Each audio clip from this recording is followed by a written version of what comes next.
পহেলা বৈশাখ আর ইলিশ মাছ খাবো না তা কি হয়? কখনোই না।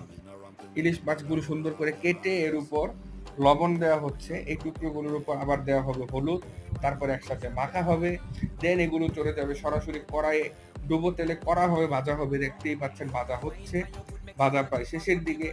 তারপরে এই মাছগুলোকে উঠিয়ে রাখা হবে আলাদা পাত্রে। তারপর কি করা হবে, এই ডুবো তেলে এই পেঁয়াজের সাথে মেশানো হয়েছে হলুদের গুঁড়ো, মরিচের গুঁড়ো, তারপর দিয়ে দেওয়া হলো মাছগুলো, এর উপর দিয়ে দেওয়া হবে আগে থেকে ভেজে রাখা বেগুনের টুকরোগুলো, তারপর একসাথে মিলিয়ে মিশিয়ে হয়ে যাবে আমাদের ইলিশ মাছের ভুনা। এর সাথে আছে আজকে 2 পদের ভর্তা, আছে ডাল, আছে নোনা ইলিশ ভুনা, আছে ইলিশ মাছের লেজের ভর্তা, এবং এদিকে আমার একমাত্র বউ খুব সুন্দর করে ঠান্ডা পানির সাথে ঠান্ডা ভাতগুলো মিশিয়ে পান্তা ভাত তৈরি করছে, ভর্তা এবং মাছ দিয়ে শুধু খাবো আর